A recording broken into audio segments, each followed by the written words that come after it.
we're told now that if someone doesn't feed you, then push them out of your life. Yep, Like yep, that's what we're yep, being yep. taught, as if that's a good thing. That's insane to me because that's the most like selfish narcissistic thing I've ever heard in my life. Like why like that's almost would you and it's kind of like when you're that kind of person that would push anybody away if they didn't serve you, like are you the kind of friend you would want for yourself? Yeah. Like I wouldn't want a friend Yeah. like that, you know? So anyway, all that to say is like yeah, community. It's important, humbling, and you gotta get rid of. It's there's a lot of you find out how much pride you have a lot of time too, and that's another thing that has to go. There's a different kind of sickness that comes from not seeing people in the flesh. We spent years locked in, logged on, doom scrolling through a world that doesn't exist. But out there, in pubs, in living rooms, on mountaintops, at knitting circles, people are still finding each other. This is Real Meat. I'm your host, Brian Feaster. Let's go meet someone. Hey everybody, Hi, welcome Brian. to this meet. Hi Shane, welcome to this episode of the Real Meat podcast, where we talk to people around the world who are involved in the hard work and rewarding work of building community.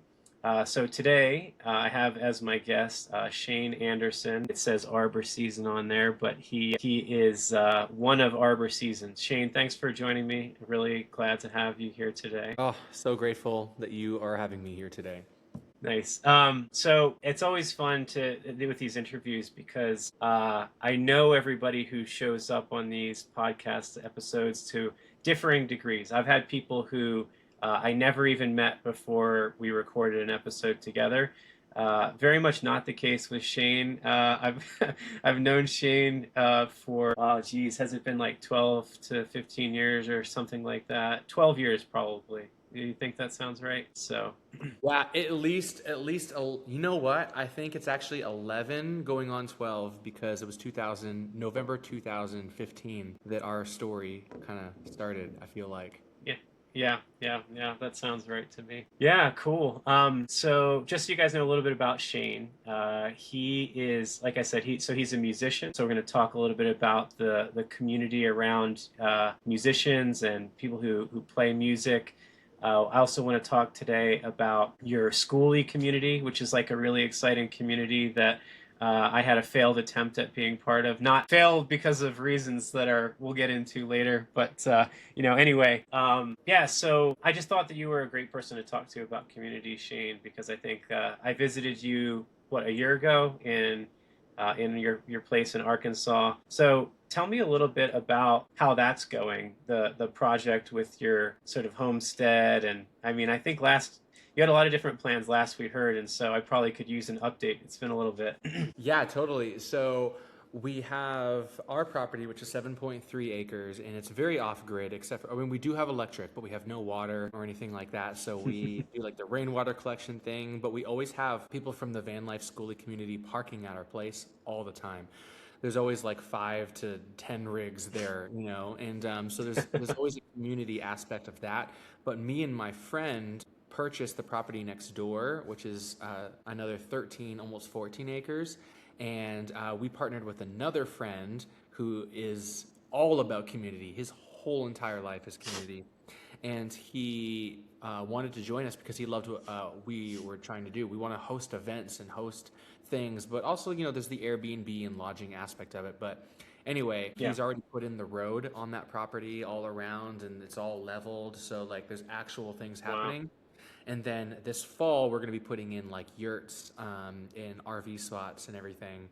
So yeah, that's gonna be happening all this fall, and we get back to our property in September, and I'm going to learn how to build myself a few off-grid cabins to host friends as they're passing through and things like that. So cool, man. Yeah, I love that stuff. And and just so the audience knows a little bit, like my wife and I had bought 7 acres off the grid on top of a mountain near Albuquerque, and then we had bought a school bus that we lived in. I spent a week fixing the propane. I spent a week installing solar so that we had a full off-grid setup with 8 430 amp hour forklift batteries. So anyway, all that stuff for anybody who's uninitiated in like off-grid life, what do you think, like, because I feel like it's pretty specific as a community, like it's a kind of a niche that not everybody knows about. What do you think, like, would be something that you would love for the audience to know about people who don't necessarily know much about living off the grid and all of that, or skoolie life and all that kind of thing? What would be like the most useful thing that maybe somebody sees it on Instagram and it's all like sunshine and rainbows, but then like there's of course the reality of it. And what's one thing that you wish somebody told you, or because I know you love it, right? So you don't regret it, I think. Yeah, definitely not. I'm still in it. So Yeah, exactly. yeah. So saying that, I love it because we're mobile. It's so great to be on the road full time, and seeing different cultures. Every state has its own culture, so that's a fun thing. I love exploring. I love going to the next place. I love doing my emails in coffee shops, because coffee shops, you really get a good vibe of like a city. You know what I mean? Yep. That way, and you meet people. Yes, And yes. and for me, I always sit in places where I can potentially have conversations with people in that town. So like I try to be available, or look available just in case, because I just meet people all the time. Not regrets, but there's things that I do miss, like having a community of people that you see all the time. Because one thing, I'm reading a book that talks about the importance of like community, and what happens is if you're always leaving and you're always moving from one place to the next, I think that's like breeding grounds for a narcissistic kind of maybe personality type. You know what I'm saying? If that makes sense, because if you don't like your neighbor, or if you don't like your situation, I can just start my engine and move on to the next place. Where in Yeah. community, you have to be comfortable with people telling you, like, hey, you should probably fix that, or that's not okay. There's growth that happens in community when you stick it out and when you stay. Yep. And Yep. so I love that we do get a little bit of that with our property. Half the year we're there. So we have that community where we're able to pour into people, they're able to pour into us. But then we get the excitement of traveling all over the place as well, with your community back home reaching out to you, being like, hey, how's it going? Yeah. So That's awesome. Oh man, I love that. That's so cool. Yeah, that is exciting. So yeah, when I was there, I visited you guys a year ago. Yeah, I was so surprised just by the way you had such a cool network, such a really strong support network. I went with you out to some of the shows that you guys do, and was able to see like the whole crew would all come out together to see you play, and it was like super exciting just to see like people who are like they're camped out with you like on your spot, and then they're also going to the local shows with you and stuff like that, and yeah, that's just really cool to see. So what do you think? So when I was there, it was definitely it felt very much still like, I think there was like one of the, I think it was like Emily's brother maybe, or something, that was like not a musician, but most of the other folks are musicians. Is that right? Yes and no. I think it depends on the time, because it's different Yeah, okay. seasons. Different people are coming in. I think when you were there, it happened to be a lot of musicians. Yeah. Yeah. But like, I think usually it's a really good mix. Mm-hmm. Nice. That's cool. Yeah, man. So so you're hoping to this fall turn that into like a full thing, like do events and do Airbnb, and build places for people to come stay. Yeah, in a lot of ways you're living my dream, I'll be honest with you. I think about this stuff all the time. I'm still trying to figure out a way to get there, but my income is tied to writing code for machines. So I don't know. Someday I'll get free from it, but I don't know. There's a lot of people in the schoolie van life community where that is their job, because they're Yeah. able to work from their bus, so they get like Starlink, they set it up on top of their rig, and Yeah. a lot of times we'll be like, hey guys, we're all going to go to this coffee shop. Who wants to come with? And there's always one guy in the group, sorry, I got to do work on my computer, but he'll catch up with us later, kind of thing. So Nice.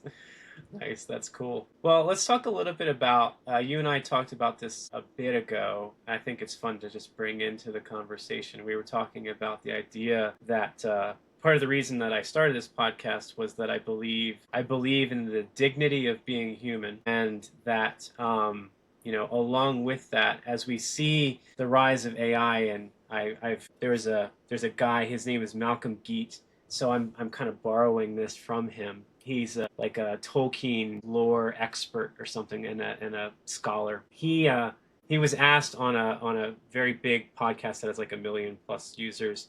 The host asked him. He said, "So what do you think about your pipe smoking and your drinking of brandy and that sort of thing? Like, do people ever criticize you and say like, oh, you know, you're not taking good enough care of yourself?" And this guy Malcolm kind of laughed, and his thought was, or his response was, he said, he's like, there's a tendency in the modern world to think of our lives as just the sum of the inputs and outputs. You know, it's like, what did I eat the right thing? Did I sleep enough? Did I take the right medicine? Did I not smoke a pipe? You know, and so anyway, with AI, I feel like we're seeing that really come to a head. And what I mean by that is AI is able to take a lot more input and able to produce a lot more output. But, you know, at the end of the day, it's still soulless. And I think that the audience of people who are interested in in-person connection, you know, listening to this podcast, they care about that sort of thing, I hope, or at least that's what I'm trying to spread in the world by hosting it. So I'm curious, like, you had talked, I think, a little bit about the music industry and sort of how the impact is there. So I'm interested to hear what your thoughts are about that long thought that I just shared. Yeah, so I think there's two aspects of art and creating art. And so as a band, as a painter or as anything, like art is only it only makes sense when it's done by someone trying to either express a specific message or like an inner deepness of them coming out, whether it's through music or art. AI can't do that. It can only borrow what has already been done. I think where it hurts artists is for artists that make money off of like sync licensing or their music being on movies and things like that. Now companies can just all they need is a song. They're not trying to like change someone's life with a song or something. All they need is some Right, vibey right. background music to promote this. So we lose Yep, as artists the potential income from those kind of things. So saying yep. that, there's that aspect of it. But one, so you, yeah, an artist can lose livelihood in that way. So that sucks. But one thing that AI cannot and will never be able to take is the true like experience of showing up to a show, to a concert, and feeling like an artist giving Hmm. their art in front of a group of people who are experiencing the same thing, and they're all kind of in it together. Like, I'm sorry, but if you go to a Coldplay concert, you're crying because it's not even just the fact that Coldplay is playing "Fix You," but you're looking around and you're just seeing thousands of people singing together this one song that touched them in a very specific way in their, you know, in Yeah, whatever they're going yep, through. And so there's a yep. community aspect that like I have goosebumps even just talking about it. Like you can't you can't replace that. So for me, Yep. like it'll stop a lot of artists from sitting at home and just creating music and hoping that, you know, like you'll still make money, but you won't make as much money probably unless they change the laws of AI. But it does Yeah, force artists to get out there and tour and play music in front of people because I know for me that's why I create music is not to yeah. just put it out there in the world. It's to play it in front of people to create an experience. So yeah, Yeah, yeah. Yeah, that's interesting. It's interesting also to think about the blend and the fact that like the kind of vibey background music on a movie sometimes is a stopgap. It's a way to fill the void in terms of like income as an artist or a musician. So that going away is you know, that sucks, I think, in a certain way. But at the same time, like you said, people are going to be looking for the authentic story even more. It's funny that you mentioned, you know, Coldplay and Fix You. It's like I remember when we first met and you guys were covering Coldplay at like Disney Springs, you know, like 11 years ago. And yep. the funny part about that, and it kind of proves your point, is that it's like I always something about Coldplay never just was like my favorite, but like that song, it's like nobody can withstand the like intensity of that song and not feel something. You know what I mean? Like, you know, Yeah. I feel like personally because I definitely get the feelings from the feels from that particular song "Fix You," And even any though I'm not song a in general, like I think a yeah, certain, I can listen to an AI song and it could be amazing. Like the music production is incredible, the lyrics are yeah. incredible, better than anything. But it doesn't matter because the second you find out it's AI, I'm at least for me, but maybe that's Yeah, because I'm a yeah. musician. but I lose all like, I mean, it sounds good or whatever, but I want to listen to like, you know, Joe Purdy sing something with his guitar that's very folky and means something because he went through something. You know what I mean? Like, you can't get like Folsom Prison Blues by Johnny Cash from AI, you know? Yep. And even if you did, knowing that the person that created it didn't feel anything when they wrote it, like it just takes away from everything, you know? Like I always think about Celine Dion, like I know she didn't write it, but she covered it, but that all by myself, like when they wrote that song, like they were feeling something like hard. Yeah. And so you emotionally connect to it because of that. Yeah. Screw I you, AI, totally you can't agree. do that. Yeah, definitely screw you, AI. But yeah, I agree very much, and I think that what's interesting about that is I actually think that it could be. I think when AI manages to create a series of words that happen to have meaning, maybe even like, you know, a really unique and new, not ripped off of somebody, but it's still able to kind of construct things that are seemingly new, which is interesting. But I think that we'll get to a point where you could have an AI song that should be like top 10 Billboard hits because it just happens to, you know, with AI you can roll the dice a million times, a billion, a trillion times, right? And so eventually something's going to come out that might actually like be good. But like you said, when it happens, like as soon as I find out, it goes to zero. Like the value goes to zero, right? Because it's like the whole reason that I thought that I was like sharing an experience with a person, or like they identifying with something really significant that they had experienced, when I found out that they didn't exist and they never experienced it, like the whole thing just evaporates immediately, instantly, you know. Yes. So Yep.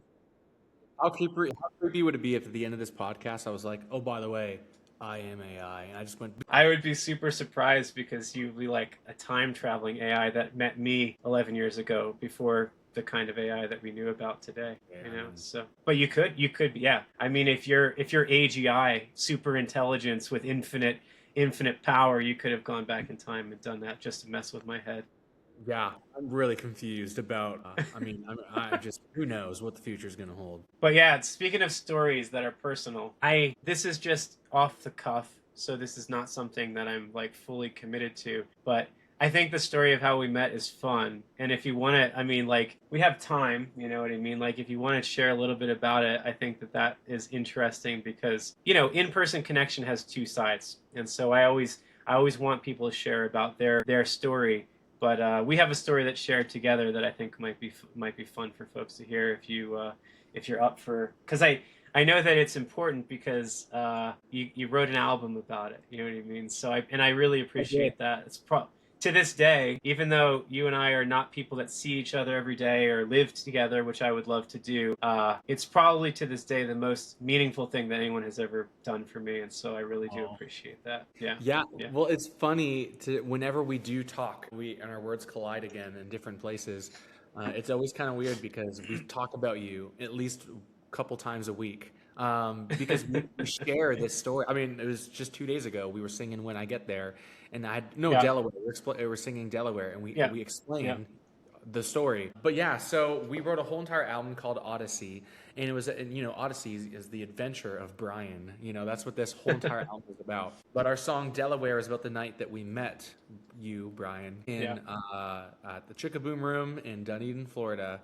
And we were just playing a gig there, and I looked over and I thought you looked like John Lennon, which is what I mentioned in the song. I kind of hint towards it, but just like the whole thing is just about the night that we met, and how just meeting you literally set the course for I mean, you changed the course of our lives by now.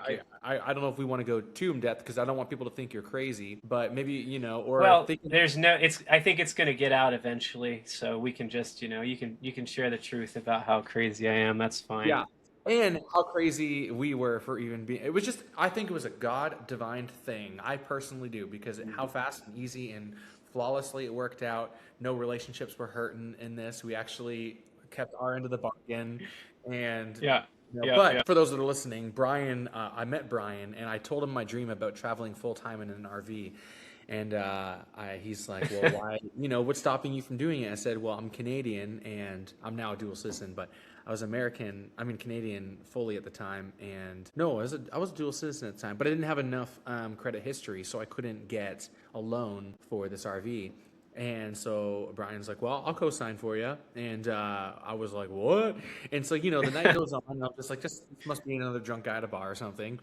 We keep talking. And then you reiterated that you would totally do it. So I said, well, I mean, if you're down, literally tomorrow, I'm going to this RV show in Tampa. He came, co-signed for the RV. It is now, we owned it for 6 years before selling it. All of that to say, which is so wild. We wrote that Delaware. We say Delaware changed. The chorus is, if Delaware could only see all the good it's done for me, got my wheels on the ground. Yes, I'm homeward bound. Soon in Delaware I'll be. So that's just like a nod towards Brian saying you changed your life pretty much. And then leaving Delaware, Brian, for his own reasons, you had to leave Delaware to go to New Mexico. And so the whole... One of the best things that ever happened to me leaving Delaware, despite the fact that your song about Delaware, which is supposed to be like a nod to me as kind of like proxy for Delaware or whatever, that meant so much to me. That was like, actually you played that at like a small college in some rural area in Pennsylvania that I drove to, and you played it, and definitely made me cry, so I appreciated it. But all that said, the Odyssey and the story of leaving Delaware, that still was one of the best things that ever happened to me. I never felt like I was home until I lived in New Mexico, or actually literally came here on a plane, and woke up the next morning, got to Taos, New Mexico at 2 a.m, didn't even see where I had been, and woke up and I felt immediately like I was home, and I had never felt that way. So it was a big deal for me, and your album does such a great job of telling that story. So yeah, which is fun because you have so leaving Delaware is just about you leaving Delaware. When I get there, we literally just typed in Delaware to New Mexico, and we just looked at MapQuest and what all the states you had to go through. So we wrote about all those states. So that's when I get there. And then Old Friend closes off the EP with talking about the bittersweetness of starting new, and like you finding yourself, because like you were able to it was just you in New Mexico. So you had to you found like who Brian was, and so that's kind of like the Old Friend was finding yourself again. So that's the whole idea of that EP. And Still, we have 5 albums now at our shows, and that's our very first one. And people always ask, well, what's your favorite? And I'm like, well, this one only has 4 songs, but I still think it's my favorite, Well, that's kind of you. And the other thing that I think I've told you this before, but I'll just reiterate, is because this is really the magic of human connection, really. And to me, it's one of the most powerful stories that I've seen of that kind of thing, is just that, it was a hard time for me. And when you guys wrote that, it wasn't like we spent a long time sort of consulting about my story, but there were so many pieces that you guys just wrote into the song that were exactly true. And I don't think I ever told you, you know what I mean? And it was it was just an amazing, there was just something so magical about that. So I really appreciate you guys and all of that. So. And I think this is a good segue into talking about AI too, or just the importance of community, because one of the things, I was reading a book and it was talking about it was called The Familiar Stranger. This book is incredible, but it's talking about finding the Holy Spirit and what that really means and whatever. But one of the things that it taught me was whenever someone would tell me, there's certain people in my life that when I talk to them, it's always sad. There's something going on, and I would try to avoid that conversation. Or if I was in a conversation or I met somebody and they told me something heavy, I would say that I was sorry, but I couldn't wait to get out of that conversation because I was super awkward. But interesting. One thing that AI cannot do, and that's to sympathize on a real level. And I always thought, as Christians or whatever, we're supposed to be strong and hopeful, and so you can be sad, but not for too long, and all these different things. Sure. But then it hit me, like the Bible says, to mourn with those who mourn. Not when somebody mourns, try to stop them from mourning as quick as possible. And so for me, literally since that reality has hit me, people have been telling me some crazy things lately, and I was able to actually emotionally give myself to them and mourn with them, tears streaming down my face while they're telling me their story. Builds that connection where they feel safe and comforted because somebody cares about them. And like, that's just something, you know, that is so important in community that you can't get from anywhere else, is that like, if you're hurting and you call me up and say, Shane, I'm going through this really hard time, I fly to you, or we get together and we go have a beer together or a coffee and we talk about it. Like, Yeah. Yep. no, only community can do something like that. Exactly. Yeah. Yeah, man, I couldn't, I totally agree. And I think that, you know, it's interesting because like that's why I try to frame this conversation that I have with people. Like, I think that in the face of AI and all the fear mongering out there about you're going to lose your job, everything's going to go to zero, you're just going to become some sort of like, you know, human battery. They're going to feed you through a test tube. And like, that is like, first off, that's not going to happen. But secondly, the important thing here is like being human has inherent dignity, as I said before. And so I think that that's the thing. Like, you can only be met by another human. And I think as we see, you know, I'm still trying to track this down because I've in a journalistic sort of way, I'll say that I've seen different statistics on this. But, you know, another part of the reason I started this podcast is that you know, they say that the average person today says they have less than one close friend. And imagine, like, you know, you're doing the average of all people in the world, and it's like, you know, 0.9 close friends is the average or something like that. You know what I mean? And so to me, you know, that's a crisis. And, you know, I think that there's a lot to be said there. Like, you know, people, it's not like 100 years ago, everybody just was able to fly over the world and see people whenever they wanted. And like, you were limited, right? You stayed where you lived, and hopefully you had friends. And sometimes you can be isolated, even though it's hard to explain why you're isolated. So I'm still not sure. I really want to know what causes people to say that. Like, what's the underlying, like, a statistic is never going to really show the full picture. Like, why does the average person say they have less than one close friend? But I think that, you know, nevertheless, it's a crisis. And whether that's a perception or a reality or what it is, I don't know. But I think about it a lot, you know, and that's kind of why that's why I started my business, trying to help people find events and in-person connection and stuff like that. Because I want to be able to contribute to helping the world in that way, if it makes sense. Yes. So. Yeah, and I'm not a gamer by any means. Like, I love Super Smash Brothers, but that's as far as deep as I get. But like, yeah. I feel like a lot of people in that community could feel like this isolation, but there are in-person ways to meet other people and commune around people that also love to game, or you may be into certain kind of sports and there's ways to get out. Or as a musician, like open mics, dude, go into an open mic where you just watch. I mean, that's where I met Emily. That's where I met my wife, and who's also the other half of Arbour season. Just an open mic. She was there singing, and we met, and you know, the rest is history. Like, I love it. I love what you're doing. Like, I can't wait to get on this app and then also go to things, because I love being around people. I love community. And for those that even are not, like, there's so many activities, no matter who you are, no matter what you do or what you're into, there's someone else out there that's into that too. It's so interesting that you said that.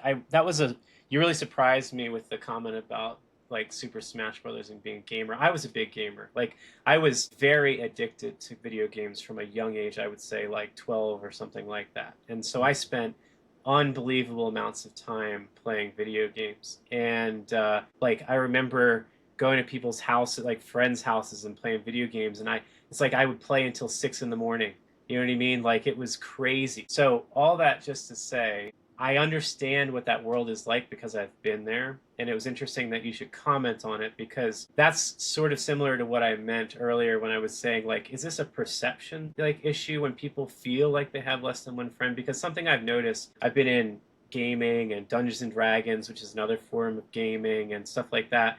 And it attracts people. This is my experience, so like, forgive me anybody who's a big Dungeons and Dragons player who hates me saying this, but my experience was that it tends to attract people who are a bit shy and afraid of being close with other people. Because what happens is you all sit around the table and you interact with each other by proxy. So you have a mask that you've put on, which is the character, and then that character interacts with another person's mask, right? And so you never know. And it creates this distance that creates some, I think, safety. essentially, which is to say, like, okay, I say this thing to you through my mask or my proxy, not the real me. And I can always say, like, that was just a character. That wasn't me saying that. That's just what my character feels or thinks or something like that. I'm gonna try So, that next time I have an argument with my wife. that was just the wasn't me. character. See if it works. That was Shane the businessman. That's not the real Shane. Yeah, that's just Shane businessman. That wasn't like Shane your husband. Yeah. But anyway, I still love that community, and I gave 10 years of my life and raised $200,000 on Kickstarter for a game to sort of work to give to that community. I gave that game as where the rules were free on the internet, so that unlike everybody trying to extract money from that community, I was trying to help by saying, like, hey, instead of making it so you have to keep buying a new book for no reason, I'm going to design this rule system so that, like, it's free. It's just part of this whole imaginative world and this community and stuff like that. So Wow. anyway, that was it was a fun go, but I also think that, like, I think it was just limited in terms of, like, can it support me, and, like, can the business make enough money to, like, pay my bills. And now I've got 2 kids, and I didn't have 2 kids then, but so anyway. Yeah. Really interesting though that you should say that, though, because, like, it's not something, a community that really well or anything like that, but Yeah. yeah. Yep. And I think that, to me, that's important. Like, I think that, like you said, there's friction in community, and that friction is a good thing. And being able to tolerate that friction is a muscle that has to be developed, right? And I think that is the thing where I wonder if people really have fewer friends, or if all interaction happens via virtual calls that you can just, like, turn your camera off for work and whatever. And so you're not sort of in this real dynamic that creates friction. And so that muscle, I think, just atrophies and kind of, I think that's part of it. But I don't know. It's just my theory. It's like, Well, don't hold me to it. But it's a great theory though, because yeah, community will do that for you. Like I feel like before there were cars and airplanes and everything, like you said earlier, like there were communities where people, for better or for worse, like I love The Little House on the Prairie. That's like my favorite show in the world. I'm in the middle of watching it for the first time. And like, it's not like these people could just up and leave if they didn't like their neighbor. Right. Like you were in Yeah. it to win it for the long haul. And the one thing I think about is, like, yeah, being around difficult people is important. Like, and these are things I did not believe like 8 years ago. We're told Yeah. now that if someone doesn't feed you, then push them out of your life. Like, that's what we're being taught, as if that's a good thing. That's insane to me, because that's the most Yep. like selfish, narcissistic thing I've ever heard in my life. Like, why? Like, that's almost, would you? And it's kind of like when you're that kind of person that would push anybody away if they didn't serve you. Like, are you the kind of friend you would want for Are yourself? you? Yeah. Yeah. Like, I wouldn't want a friend like that, So anyway, all that to say is, like, yeah, community. It's important, humbling, and you gotta get rid of, there's a lot of, you find out how much pride you have a lot of time too, and that's another thing that has to go, Part of what makes, like, social media and all the stuff that people constantly are messaging and sort of, like, putting out there, such a commodity that just has a value that looks like it's headed to zero, is that I think, and people won't like me saying this, but I think that, like, the average common wisdom of today is narcissistic. And, like, that's just the average thing that you're going to hear, whether it's about, like, why you should be a millionaire, like the every other post on LinkedIn or whatever, you know what I mean? And so all that to say, I think that we're in a bad spot just as a global society. And we are a global society because of social media and the internet and stuff like that. And so that's the average thing, I think, that you see nowadays is, like, oh, like, is this person serving me? Am I making enough money? And everything's just about yourself. And it's like, Yes. yeah, what a shallow way to live. It's sad, I think, but Yeah, like, it used to be about what am I doing that is benefiting the community, and now it's become what is the community doing to benefit me. That's how it's switched. Yeah. It's changed. Like Like even like Yeah. when you decided what kind of job you were going to go into. Like I think about this all the time. Like I started wanting to be a musician because I loved the idea of performing. It truly was not about how much joy and peace could I bring into people's lives through music. Was not in my Right. mind whatsoever. I wanted people Right. to be like, "Wow, you're really great." That's what I wanted. But what has kept me into this job? Because once you get enough of that for a long time, you stop desiring it because you're kind of like, "Oh, I'm ready for something new." It's like a new high. I need something else. And like Yeah. I've thought of so many, like I've met so many awesome people on the road that I know for a fact because of I have a personality that I think would be probably good for sales, And I think about that, and there's been a couple of times where if I asked this person for this job, I would start making some crazy amount of money, and I know that I could make it grow. Hmm. And I've thought about it multiple times throughout my musical career, but I've come to a point where like I just truly believe that what I have to give through music is joy, peace, and like I want that is what I have to offer the world. I feel like, you know what I'm saying? Like Hmm. I want Yeah. to offer something for the community that is better for the community, which is why I was telling you about an app earlier before Yeah. this recording that I really wanted to Yeah. start. I think it would do really well. I think it would make a lot of money, but I know that it would take me away from writing, recording, and playing shows and creating an atmosphere in people's living rooms and homes and wherever we play. And Yeah. I just feel like, yeah, I want to work for the community, not for the community to work for me. I feel like Yeah, that's more that makes a fulfilling. lot of sense. Yeah, yeah, I interrupted you, but I agree. I think that is what it's all about. And I think what happened was if you think about like the 50s, 60s, 70s, whatever, like, where there was a lot of people putting on a show was kind of like putting on a front, and it's like some people are really after like trying to help the community, and some people are doing it because they think they're supposed to. And I think Mm. it's good that we've come around where we're no longer seeing a lot of people doing it because we think we're supposed to, but there is a loss, like you said, and like I think there are fewer people who are just like, hey, I'm going to work at the post office because it's something that people need. Like everybody needs their mail delivered, you know what I mean? Like there's an old song, the mail must go through, the mail must go through, and that kind of thing, that whole culture and that vibe is about the idea of like social responsibility to each other and to help other people, even if it means giving like a long time of giving your whole career in life to something that doesn't pay as well as other things, But anyway, Yeah. we're getting to the end of our time here, and what I like to do at the end of these episodes is just give a moment for folks to just sort of like share anything that I didn't naturally lead us toward. When you share this, hopefully, your people hear this episode and get a chance to get to know you a little bit better. And anything that it's on your mind that you think is important that people should know about, things you're doing, things you want to share about that we didn't talk about. Like philosophically, or just like that we had a new song that came out today? Well, both. You can share both. That's the good news. Oh, So, great. Well, we did have a new song that came out today. It's called Window, and it's talking about how whatever it is you're going through, there's a season and a time to mourn, but then there is a season to kind of grow past it. And I think that's what this song is kind of about. So, nice. yep. And we're actually going to be releasing a song every 3 weeks at least. Sometimes it'll be one even sooner because when Christmas hits, we're going to be hammering them out like once every week or 2 weeks. How many songs? That's exciting. Do you have the It's a number? lot. I don't have a number. Oh wow. If I counted it up, like right now we already have 1, 2, 3. I think we have 4 in the queue in Spotify's world or everywhere you listen to music. Yeah. We already have those songs out, but they don't become available until 3-week times because it kind of builds that Yeah. The algorithm or whatever. Yeah, the algorithm, whatever. Feed the Yeah. algorithm.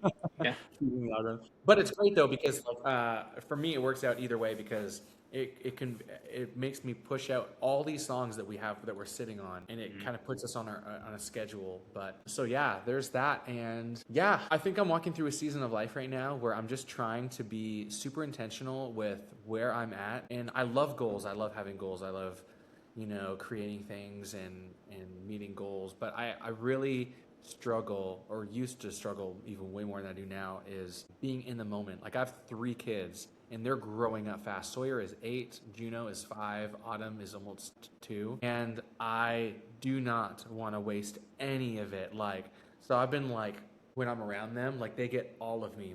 My phone is down. I mean, 100%. And with people, like even this conversation, I'm so used to Yeah. always thinking about, okay, when this is done, I got to go to a coffee shop and do this, or I got to do this, or I got to write this Yeah. song. Yeah. Yeah. You know, Yep. like I Yep.